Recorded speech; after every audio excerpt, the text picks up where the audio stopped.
सब्र रखिए और कुर्सी का पीटी बांध लीजिए, मौसम बिगड़ने वाला है। 5 साल पहले का डिमोनेटाइजेशन का बात करूंगा तो आप कहेंगे भाई वर्तमान इशू में बोलिए। सर ये बात नहीं चलेगा सर। बजट पे मैं बजट पे ही बोल रहा हूँ। आप अपना पद का मान रखिए सर। उनको उठ के बोलिए माफी मांगेगा। मीडिया चैनल चूज कर ले, मुझे टाइम बता दे, मैं आ जाऊंगा। एक हाथ लगे। ये मुझ पे आरोप लगा रहे हैं, मैं पढ़ के बोल रहा हूँ। पीएम टेलीप्रॉम्प्टर से बोलते हैं सर, प्राइम मिनिस्टर टेलीप्रॉम्प्टर से बोलते हैं। बेटा तो मैं पढ़ के ही बोलूंगा सर। अपना नेता को जाके ज्ञान दो। अरे अपना नेता को जाके ज्ञान दो। चर्चा मत करो, आप अपनी बात कीजिए। I humbly urge the government to set aside arrogance and embrace willingness to learn from successful practices, integrating them into our approach. Sir, only 3 states in the country have enterprises where women own more than 3 out of 10 establishments. And these 3 states are Telangana, West Bengal, and Karnataka. It's not coincidental, sir, that all 3 states are governed by non-BJP political parties. And I have no qualms or hesitation in saying that BJP and women empowerment simply don't align and is rather paradoxical. So now I come to D, deprive, like the honorable member has deprived. Sir, D for deprive. You spent 20,000 crore on revamping Central Vista. You did this. You did this to improve the homes of the rich. Please listen. Influential. Please. And powerful. Please. What have you done for the homeless? Please. In the cities, in the towns, please in the villages. Please सुनिए। जो इस सदन का एक minute, जो इस सदन का मेंबर नहीं है, आप इनका बारे में बोल नहीं सकता है। प्लीज ये सर रिकॉर्ड से निकाल दिया जाएगा। ये रिकॉर्ड से निकाल दिया जाएगा। ममता बनर्जी जो इस सदन का मेंबर नहीं है, you please don't mention, please don't. Honourable chairman sir ने बोला जो इस सदन के सदस्य नहीं है, कोई भी सदस्य उनके खिलाफ कोई टिप्पणी नहीं करेगा। सर मैं आपसे इतना पूछना चाहता हूं, पश्चिम बंगाल के चीफ मिनिस्टर ममता बनर्जी सदन के सदस्य है? नहीं है, तो उन्होंने क्यों टिप्पणी किया? सर आप अपना पद का मान रखिए सर। उनको उठ के बोलिए माफी मांगेगा। Then I will continue my speech. No sir, you have to intervene. Sir, you're the speaker. You are the speaker of this house. No sir. एक मिनट प्लीज। मैं हाथ जोड़ के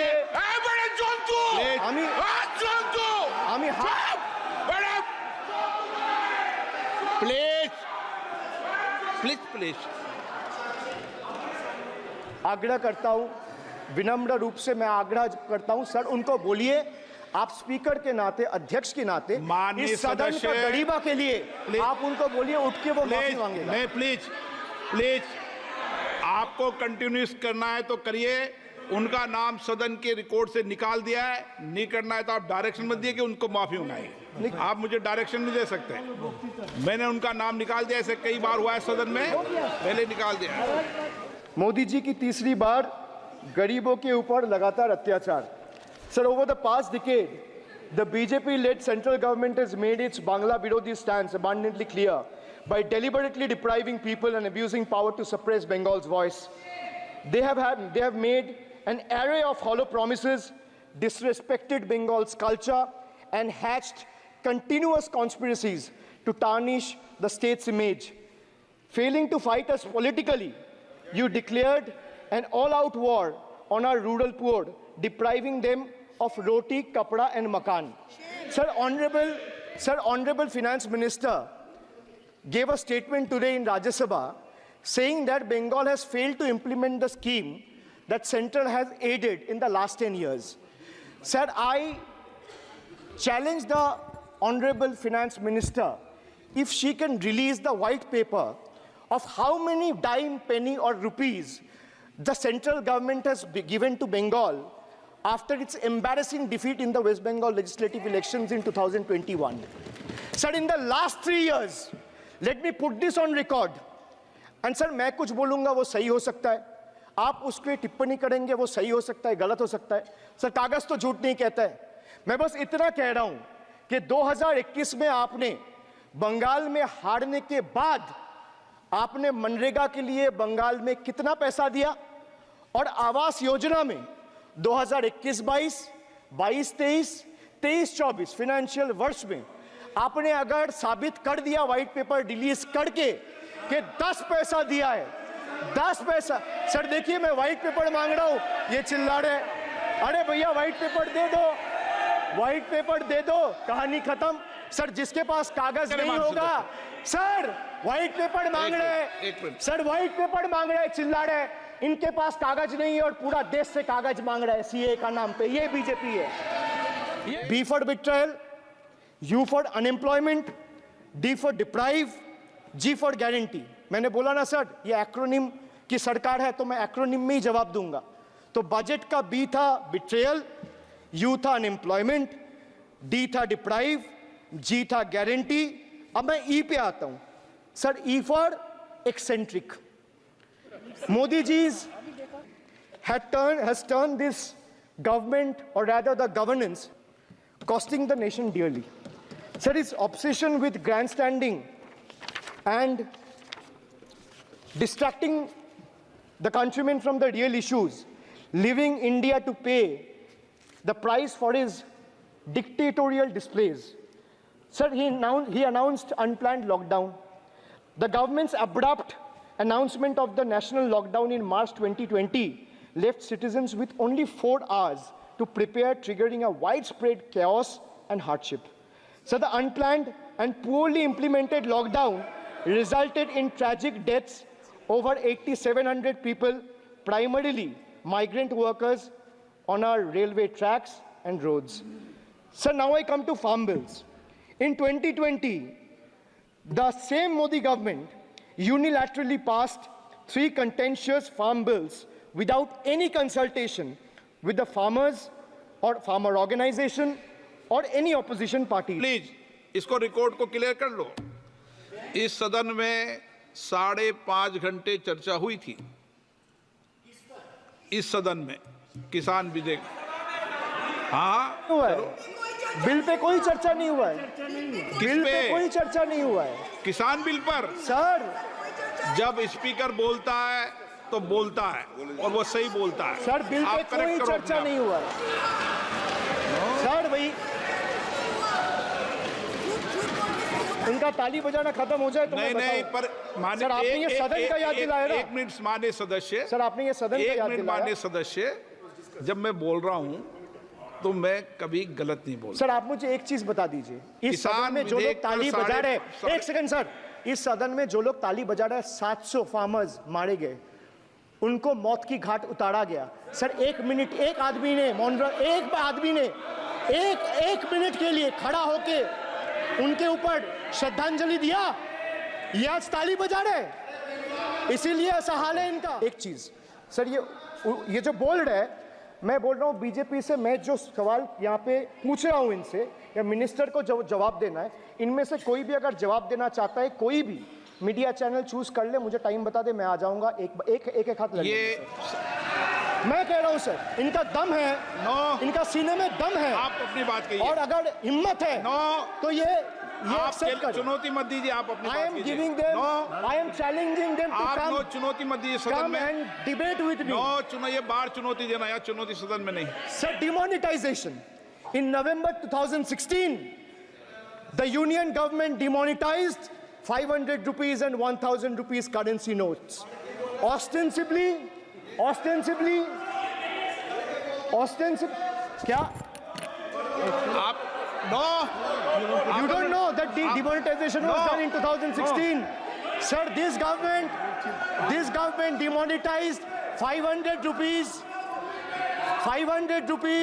and 1,000 rupees note. Sir, ये मुझ पे आरोप लगा रहा है, मैं पढ़ के बोल रहा हूँ, पीएम टेलीप्रॉम्प्टर से बोलते हैं सर, प्राइम मिनिस्टर टेलीप्रॉम्प्टर से बोलते हैं। बेटा तो मैं पढ़ के ही बोलूंगा सर। अपना नेता को जाके ज्ञान दो। अरे अपना नेता को जाके ज्ञान दो। चर्चा मत करो, आप अपनी बात कीजिए। आप अपनी बात कीजिए। Now I come to the last letter. Sir, T. माननीय T सदस्य, for tragedy. माननीय सदस्य, T for tragedy. माननीय सदस्य, आप वर्तमान बजट पे बोले 2016 के बाद तो 2019 नहीं। सर मैं जवाहरलाल नेहरू का बात वो लोग बोलेगा। सर जवाहरलाल नेहरू का बात वो लोग बोलेगा। कोई 60 साल पहले जवाहरलाल नेहरू का बात करेगा, दूसरे नेताओं का बात करेगा, तब आप कुछ नहीं बोलेंगे। सब बोलते मैं हैं। 5 साल पहले का डिमोनेटाइजेशन का बात सब बोलते करूंगा तो आप कहेंगे भाई वर्तमान इशू पे बोलिए। बजट सर पे। ये बजट पे। पक्षपात नहीं चलेगा सर। बजट पे मैं बजट पे ही बोल रहा हूँ। जब बिप्लब देव बोल रहा था तब 100 साल पुराना बात कर रहा था, 50 साल पुराने इमरजेंसी का बात कर रहा था, तब आप चुप थे। और अब मैं डिमोनेटाइजेशन का बात कर रहा हूँ, आपको चुप रहे। वाह सर, वाह। बोलिए अपनी बात पे। D for tragedy, and this is the tragedy. The example you all set in the house, this is why I say T for tragedy.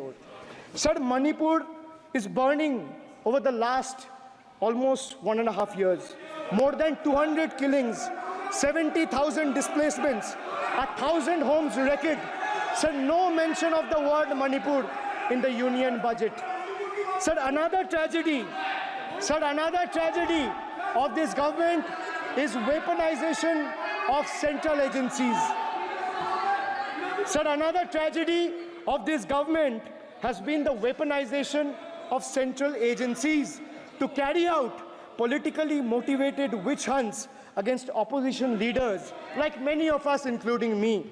Sir, they didn't stop at me or my wife, my elderly parents, my PA, my advocate, even my 11-year-old daughter and 4-year-old son were not spared.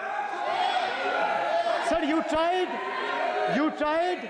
Sir, the BJP tried to make an example out of me by setting an example for the rest of the country to see, by letting ED and CBI go after me. Sir, but what did the people do? देश में जनता मालिक है, कोई नेता मालिक नहीं है.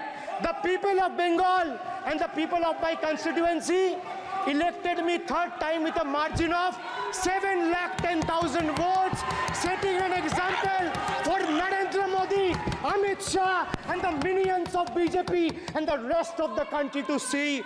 This is the people's power. Sir, if I'll have to bow, I'll bow before the power of the people. I will not bow before the people in power. This people needs to understand. The finance minister made a 7th budget speech. Said more empty words, more empty promises, hollow words. This budget has got more fiction than finance. I have exposed the track record of this government, sir, on promises, on governance, on guarantees, and on targets. Since we are talking about the general budget and estimates and figures, we should also take a look at the audit, or try to take a look at an audit. So if you audit the results of 2019 general elections, what will the audit show, sir? The election results are a direct audit of the performance of the Honorable Prime Minister and this government. The PM was the face, the body, and the head of the BJP campaign, which cried, "Ab ki baar 400 par." And what is the result of that audit? The result of the audit is BJP lost heavily in Bengal. They were stunned in Uttar Pradesh, shaken up in Maharashtra. Their slogan was, "Jo Ram ko laaye hai, hum unko laayenge," backfired, sir. Okay. Their slogan of "Jo Ram ko laaye hai, hum unko laayenge," backfired. I would rather say, "Prabhu Ram aaye, to न्याय आया." कुछ वक्त जरूर लगा, लेकिन इंसाफ आया. BJP not only faced a humiliating defeat from the Ayodhya seat, but it also lost Badrinath in the last by-election. That takes me back from where I started. वक्त बदल गया है. The Prime Minister now leads a creaky, vulnerable, shaky coalition.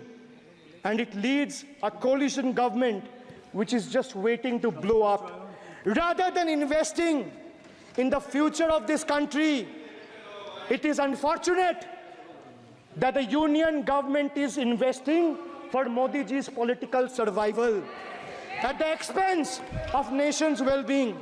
Truth is, the Honorable Prime Minister is on borrowed time. You all are on borrowed time, mark my words. And I would like to end by saying, थोड़ा सब्र रखिए और कुर्सी का PT बांध लीजिए, मौसम बिगड़ने वाला है.